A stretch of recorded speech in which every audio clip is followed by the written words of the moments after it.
Hello and welcome to Louise Singleton Creations. Recently I was asked if you can put fragrance into Aqua Cast, and I didn't know the answer.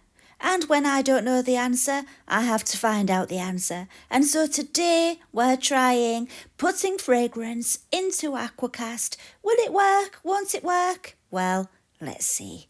Stay tuned and enjoy the video.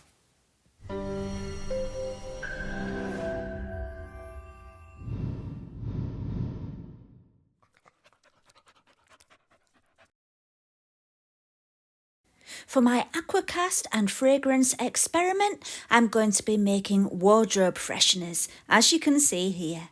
So let's get started. I had a small amount of Aqua Cast left over from a project that I'd just been doing. It was about 80 millilitres that I had left, so I put it all into a small silicone jug.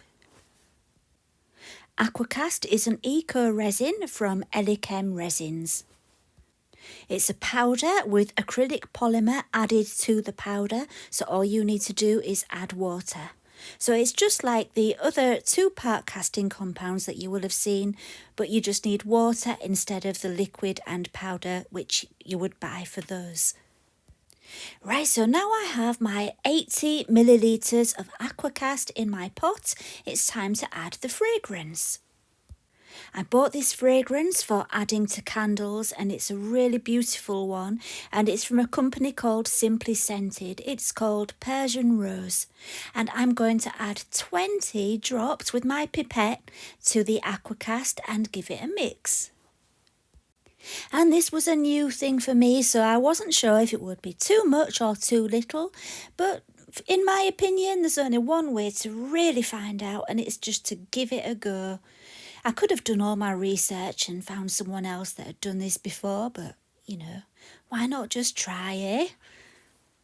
Once I'd mixed in the fragrance, I poured about half of the white Aqua Cast into the second pot and then added some pink pigment to the first pot, and it's the hot pink pigment powder from Elichem Resins, and it's a really, really bright pink, as you can see.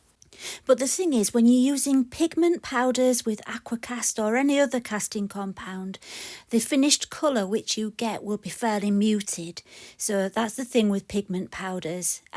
You can put lots more of the pigment powder in and it will look a lot more muted when the Aqua Cast has cured.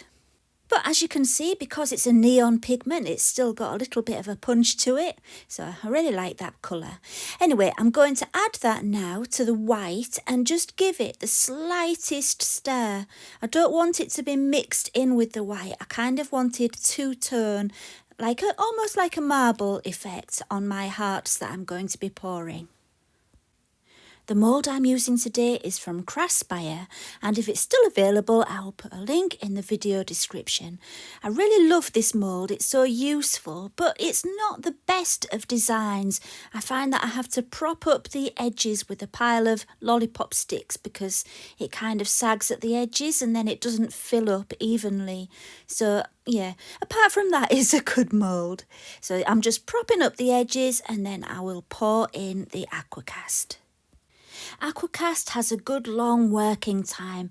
I think it's between about 30 and 40 minutes, so you don't have to rush. And as I said right at the beginning, this Aqua Cast was left over from another project which I'd just done. It was another video which will be coming soon. And yeah, so I'd done a whole other project and it was still pourable, but it was quite thick, as you can see. Normally it would be a little bit thinner than that if you'd just mixed it up. So because it was a little bit thick, I added a small amount at a time, banged the table to make it level out, rather than trying to fill it up all in one go, because I would have just ended up with too much. So if you're doing it like me and it's quite thick, just do a small amount at a time. After half an hour, they were ready, but I actually waited until the next day because I wanted to seal those top sides. I didn't want to seal the other sides because it would stop the fragrance from, really coming out nicely. So I just wanted to do the backs of them. So I thought the best way to do it is while they're still in the mould. And that's why I've left them in the mould, and you shouldn't really seal them until the next day. And so that's why it's the next day. And the reason I'm sealing the backs is because I want to glue these together. And I have found that if you don't seal your Aqua Cast pieces before gluing them, they don't glue together very well. Because if you imagine the surface has got a very fine powder on it, and so the glue just sticks to the powder and they will come apart. So it does need sealing. And as you can see, I'm just using a paintbrush. Oh, and the sealer is Hydroflow Satin Sealer, which is also from Elichem Resins. I will leave a link to everything in the description. After half an hour, it was time to take them out of the mould and have a look. I was concerned that adding the fragrance oil would affect the Aqua Cast in some way, but it really didn't seem to. It didn't affect the colour or the curing time or anything. It didn't have a strange texture to it. Nothing was floating on the surface, so it did mix really well. And as you can see, we've got some nice pastel colours there. The smell is quite strong. I think I could have probably added a little bit more of the fragrance, and also I don't know how long it will last, but we'll get back to that. Let's just have a look at the coat hanger which I'm using. As you can see, it's got that bend in it. It's not flat, which is the way coat hangers are designed to be. And this is just a wooden coat hanger which I've painted white. And because it's not flat, I needed to think about which glue I would use. And so we'll talk about that in a minute too. But I'm getting ahead of myself now because I need to stick with what you're actually seeing. What you're actually seeing is me just making a bow on the hook of the coat hanger, because the bits from the end of the bow are going to be going down and under the heart. That's the way I wanted it to be. And so, yeah, that's why I'm doing it now before I glue the heart on. I put a marker pen through the loops of the bow to make sure they stayed the same size while I was gluing down the other bits of the bow. What do you call them? I don't know, the ends of the ribbon anyway. And I say gluing down, I'm not actually gluing them down. I'm using some double-sided tape. I'm just using a little strip behind each one just to make sure they stay in position when I add the heart. And as I was saying before, because of that bend in the front of the coat hanger, I had to think carefully about how I would glue the heart to the coat hanger because of that gap behind it. And I decided on no more nails glue because I knew it was nice and thick and pasty, and I could get a good thickness behind the heart, in the middle of the heart, to really make it stick to that lower down part of the coat hanger. I applied a generous amount to the middle with an old coffee stirring stick, and not so much around the edges because I didn't want it to all squidge out when I placed it onto the coat hanger. So yeah, I'll fast forward through that because I did faff around with it for quite a while. Right, so then once it was fully covered in glue, it was just a case of popping it onto the coat hanger and allowing it to dry. And it did dry quite quickly. I think it was ready in about an hour. So, yeah. Now, it's all on, and I thought, it's all right, it's pretty, but there's something missing. So while the glue was drying, I had a think. And I thought, hang on, a while ago I got some rub-on images, like flowers and leaves and things. So I turfed them out of my drawer and thought, let's have a go. And I did. I didn't film the experiment because I actually didn't think it was going to work. I just really didn't think it would stick onto the unsealed Aqua Cast. But you know what? It stuck really, really well, and look how pretty that is. And so I'm going to do some more so you get to see how I did it. And yeah, I knew that this would really finish off my coat hanger, and I decided to make something else as well to go with it. I got these particular rub-ons from Charmed Cards and Crafts. They have a really good selection, but I did buy them quite a while ago and I will need to see if they're still available. But you can get all different designs, so yeah, try out some different ones. The only thing I would say is if you've got some that you've had for a long time, they might not be as sticky as a new set would be. And if they've started to lose the stickiness, they're not very likely to stick on. So in case you haven't used rub-ons before, let me just explain. They come with a protective paper backing and you peel that off, and then the front part, which you'll see me holding, is sticky.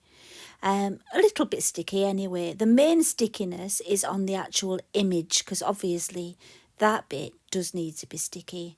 But the film, I think, was a little bit sticky too. Anyway, I'm just putting it in position and I'm using a lollipop stick to rub on the image and make sure it's stuck. And you do have to be quite thorough with it to make sure it's completely stuck. You can kind of tell by looking at it because it comes away from the film and it looks different, but it's hard to explain it. You know, you just have to try it yourself really, or just watch. It's just hard sometimes to explain things. Anyway, you do a little bit at a time, and because it's a curved surface, it's a little bit tricky to get around the curve, but I got there.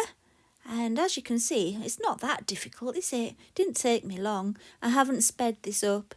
And then once you think you've finished, start to peel away the film really, really, really carefully, because if there's a bit that you've missed, you'll see as you start to pull away the film, it'll still be stuck to the film. So you need to just put it back down and give it another rub. And I'll take a few seconds now just to say sorry for my disgustingly mucky hand. I think I'd been rummaging through my drawer to find the rub-ons and got filthy, and I didn't realise while I was filming. Anyway, look at that. Look at it. Isn't that gorgeous? Oh, I was so pleased that that worked. So yeah, my experiment worked, and so I was going to do that on my coat hanger too. And so I'm staying with the same set of rub-ons, and I have chosen a white flower for this one. It's a bit bigger than the heart, but it didn't matter because I thought it could go over onto the coat hanger and that might be quite nice. And there I am, just discovering my mucky thumb. Right, after cleaning my hands, I continued. And yeah, it's just a case of getting it in position and doing exactly the same thing again. And I think what I'll do is fast forward because you don't need to see it all over again, do you? And so once again, after I'd finished giving it a really good rub with the lollipop stick, it was time to gently peel off the film. The image did kind of break a little bit on the area where it went onto the coat hanger, but other than that, it came out really pretty. Let's have a look. There we go. Doesn't that look better? I knew something was missing, but once I got that on, it finished it off so nicely. And so now I've got a lovely scented coat hanger to go into my wardrobe, and hopefully it will last a while. The thing what you can do if the scent doesn't last, you know, once it starts to go, because it won't last forever. Because I've just done this, I don't know how long it will last, but yeah. What you can do is add more oil to the surface of the heart and give it a little rub in, and it just soaks into the Aqua Cast because you haven't sealed it, and then it refreshes the scent and makes your wardrobe smell beautiful. Right then, I had 4 hearts left, and so what I decided to do with those was to make a hanging one of the same kind of thing, but one that just can be hooked over the hook of the coat hanger. So it will be a hanging one with the 2 hearts sandwiched together to make one, if that makes sense. I'm just going to put plain ones on the back and have the pattern on the front. And yeah, so I'm just applying some more of the rub-ons, and it's so much fun. I really think I could get used to using these rub-ons. I think I might try making some candle vessels or something with them on. I think they're just so pretty.